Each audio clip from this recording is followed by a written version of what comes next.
अस्सलाम वालेकुम स्टूडेंट्स। जैसे कि मैंने आपको बताया था कि ब्राज़ील में 3 तरह के इंटरनेशनल स्कॉलरशिप्स हैं जो इंटरनेशनल स्टूडेंट्स को अट्रैक्ट करते हैं, जिसमें एक पेक पीजी है, एक जीसीयूबी है और तीसरा जो है वो टॉस स्कॉलरशिप है। तो इस वीडियो में मैं स्पेशली आपको टॉस स्कॉलरशिप के बारे में बताऊंगा कि टॉस स्कॉलरशिप कब अनाउंस होता है, इसका प्रोसीजर क्या है और टॉस का जो स्कॉलरशिप है ये जीसीयूबी से और पेक पीजी से किस तरह डिफर करता है। तो याद रखिए, जो टॉस है, टॉस का मतलब क्या है? Third world academy of sciences. ये एक यूनेस्को की एक अकेडमी है जिसमें मुख्तलिफ कंट्रीज के कंसोर्शियम है और ये बेसिकली जो डेवलपिंग कंट्रीज है उनको मुख्तलिफ प्रोजेक्ट साइंस एंड डेवलपमेंट के हवाले से फंड्स प्रोवाइड करता है। तो टॉस का जो ऑर्गेनाइजेशन है वो टुगेदर विद सीएनपीक्यू यह ब्राजील की एक फेडरल फंडिंग एजेंसी है। तो ये दोनों मिल के ये स्कॉलरशिप अनाउंस करते हैं जिसको कहते हैं TWAS CNPq post graduate fellowship programme. ठीक है, तो ये टॉस अकेले नहीं करता, with the help of CNPq. इसमें कुछ बेनिफिट्स टॉस प्रोवाइड करता है, कुछ चीज़ें जो है वो सीएनपीक्यू प्रोवाइड करता है, वो मैं आगे जाके वीडियो में आपको एक्सप्लेन करता हूँ। लेकिन साथ में before starting I would like to say कि जो टॉस है ये सिर्फ ब्राजील में स्कॉलरशिप नहीं प्रोवाइड कर रहा है, ये और कंट्रीज में भी प्रोवाइड कर रहे हैं। तो आप अगर इंटरनेशनल स्कॉलरशिप में इंटरेस्टेड हैं तो टॉस के वेबसाइट पे जाए, जो यहाँ आपको नजर भी आ रहा है toss.org, और वहाँ पर फेलोशिप्स अपॉर्चुनिटीज़ में जाए और वहाँ आपको मिल जाएगी। हर पूरे साल कोई ना कोई स्कॉलरशिप वहाँ पर कॉल ओपन होती है। ये पीएचडी के ज़्यादातर स्कॉलरशिप प्रोवाइड करता है, लेकिन एमएस और पोस्ट डॉक के भी होते हैं और साथ में विजिटिंग प्रोफेसर्स के भी होते हैं, विजिटिंग रिसर्चर के। ऐसे लोग जो यंग पीएचडीज हैं उनको भी ये स्कॉलरशिप या एक पर्टिकुलर एज तक जो होते हैं उनको भी स्कॉलरशिप प्रोवाइड करते हैं। लेकिन जो टॉस सीएनपीक्यू स्कॉलरशिप है ये बेसिकली पीएचडी के लिए है। ठीक है, this is not for the MS. तो टॉस और सीएनपीक्यू का जो स्कॉलरशिप है ये बेसिकली यूजुअली ये अक्टूबर में, सितंबर अक्टूबर में ओपन होता है इसकी कॉल। फिर आप एप्लीकेशन सबमिट कर दें। अगर मैं आपको अभी जो सिलेक्शन हुई है और लोग अभी आएंगे स्प्रिंग 2026 में, अगर उसकी शेड्यूल में आपको बताऊं जो टॉस की वेबसाइट से मैंने उठाई है, 8 अक्टूबर को ये कॉल ओपन हुई थी। ठीक है, और फिर ये एप्लीकेशन सबमिशन की जो डेडलाइन थी 8 अक्टूबर 2024 को कॉल ओपन हुई थी। ठीक है, फिर 20 फरवरी 2025 तक इसकी डेट थी। यूजुअली ये 2-3 महीने देता है कि आप एप्लीकेशन सबमिट करें और फिर इसका ट्रायल पीरियड चलता है और सारा जो रिजल्ट अनाउंसमेंट है वो मई 2025 में इसका रिजल्ट आया, अभी 2-4 महीने पहले मई 2025 में। तो उसके बाद कुछ स्टूडेंट जो थे वो फॉल सेमेस्टर अब 2025 में आ गए और कुछ स्टूडेंट्स को मैं जानता हूँ कि जो अभी वीज़े के लिए अप्लाई कर रहे हैं और वो स्प्रिंग 2026 में आ जाएंगे। ये आपको पूरे साल के एक्सप्लेन देता है कि अगर आप फर्स्ट सेमेस्टर में आना चाहते हैं या सेकंड सेमेस्टर में आना चाहते हैं। कुछ लोगों को वीज़ा नहीं मिलता तो वो फिर सेकंड सेमेस्टर में आ जाते हैं।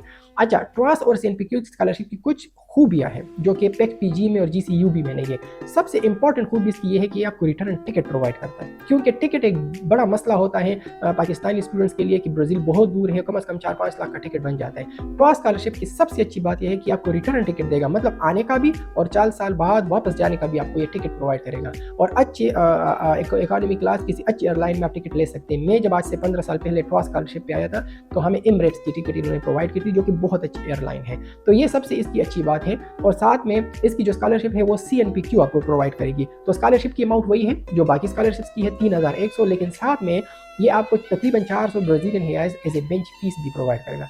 ये जो 400 ब्राज़ीलियन रियाल्स है, बेंच फीस का मतलब ये है कि आप ये रिसर्च के लिए यूज़ कर सकते हैं, आप इसके लैपटॉप ले सकते हैं, आप कॉन्फ्रेंसेस पे जा सकते हैं, इंटरनेशनल कॉन्फ्रेंसेस पे जा सकते हैं। तो ये आपके प्रोफेसर पे डिपेंड करता है कि वो आपको कौन सी चीज़ों के लिए अलाउ करते हैं, लेकिन यूजुअली ये रिसर्च कॉन्फ्रेंसेस और इन चीज़ों के लिए ये पैसे आपको मिलते हैं और ये आपके कैंडिडेट के अकाउंट में पर मंथ ये पैसे आते हैं।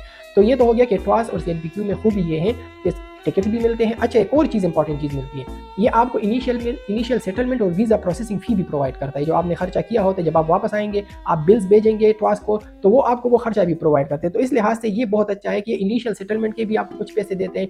तो स्टूडेंट पे कम से कम जो है वो फाइनेंशियल बर्डन आता है टॉस सीएनपीक्यू में। तो ये बहुत कम्पिटिटिव और अच्छा स्कॉलरशिप है। लेकिन मसला इसमें क्या है? मसला ये है कि इसके स्कॉलरशिप बहुत कम होते हैं। अब जिस तरह पेक पीजी में 100 स्कॉलरशिप पीएचडी के हैं, 200 एमएस के हैं, जीसीयू भी तकरीबन 800 या more than 800 MS PhD scholarship है। यहाँ पर ऐसे नहीं होता, यहाँ पर 20 से 30 स्कॉलरशिप टोटल होते हैं। वो काफ़ी कम्पिटिटिव होता है। तो आपने बहुत अच्छा प्रोजेक्ट बनाना होता है, फिर आप विन कर सकते हैं। अब अगर आप कहें कि हम टॉस सीएनपीक्यू के लिए हमारी सीवी कैसे होनी चाहिए, हम कैसे कैंडिडेचर हमारा होना चाहिए, देखिए टॉस सीएनपीक्यू में अगर आप अप्लाई करेंगे ना, 2-3 चीज़ों का ख्याल रखें। एक तो कोशिश करें कि आप एमफिल में अच्छा रिसर्च करें और एमफिल में कम से कम 2 पेपर पब्लिश करके दिखाएं। एक फर्स्ट आतर हो, दूसरा बेशक आपका को आतर हो, लेकिन कोशिश करें कि आपके 2-3 पेपर अगर बनेंगे so you will be a strong candidate, अच्छे पेपर्स। ठीक है, अच्छा, और साथ में फिर आपने जो प्रोफेसर, आप इसमें एक्सेप्टेंस जरूरी है। जीसीयूबी में और पेक पीजी में एक्सेप्टेंस एक्सेप्टेंस ज़रूरी नहीं है, इसमें एक्सेप्टेंस लेटर ज़रूरी है। तो आप जिस प्रोफेसर से एक्सेप्टेंस ले रहे हैं वो अच्छा प्रोफेसर हो प्रोफाइल वाइज,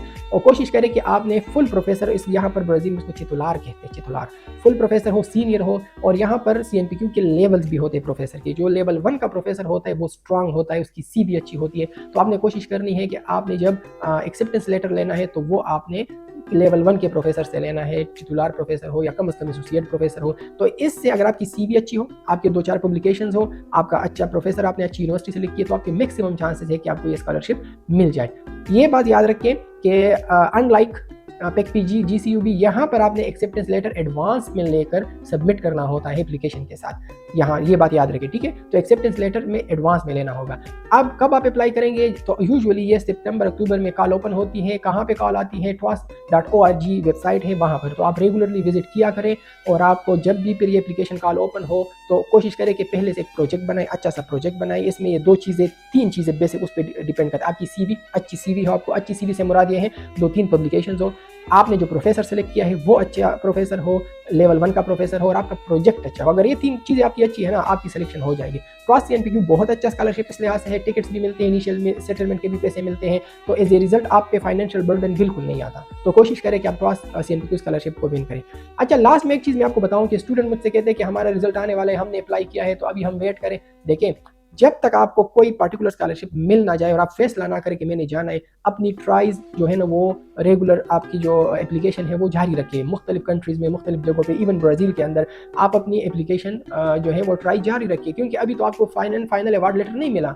तो इस वजह से कभी भी ना रुके जब तक आपको फाइनल आपको अवार्ड लेटर मिल जाए। हो सकता अल्लाह करे आपको 2-3 तरह की स्कॉलरशिप मिल जाए, फिर उसमें जो सबसे अच्छा हो वो आप एक्सेप्ट करें, बाकी को डिनाई करें। लेकिन अगर एक एप्लीकेशन आपका प्रोसेस में है तो इसका ये मतलब नहीं है कि आप बाकियों के लिए अप्लाई ना करें। तो ये जो मैंने आपको इन्फॉर्मेशन प्रोवाइड कर दी है TWAS CNPQ के हवाले से, तो 3 मेजर स्कॉलरशिप हो गए, GCUB, PEC-PG, TWAS CNPQ। इसके अलावा ब्राज़ील के अंदर स्कॉलरशिप्स होते हैं, वो यूजुअली स्टूडेंट्स को पता नहीं होते। किसी वीडियो में ऑलरेडी उस पर एक वीडियो बना चुका हूँ, फर्दर भी मैं आपको डिटेल इन्फॉर्मेशन दूंगा। और वो जो स्कॉलरशिप्स होते हैं वो साल में 2 दफ़ा ओपन होते हैं, ठीक है, फॉल सेमेस्टर के लिए भी, स्प्रिंग सेमेस्टर के लिए भी। तो आप लोग उसमें भी अप्लाई कर सकते हैं। लेकिन प्लीज़ एक चीज़ अंडरस्टैंड कर लें, एक तो अगर आप अभी BS कंप्लीट कर रहे हैं, ये वीडियो देख रहे हैं, तो BS में रिसर्च करें, कोशिश करें पेपर पब्लिश करें। और MS अगर कोई MPhil कर रहे हो और अपने थीसिस पब्लिश नहीं कर रहे हैं, बहुत ज़्यादती कर रहे हैं, आप MPhil में 2-3 पेपर ज़रूर पब्लिश करें। Okay, best of luck. फिर नेक्स्ट वीडियो में मिलते हैं किसी और इन्फॉर्मेटिव टॉपिक के साथ।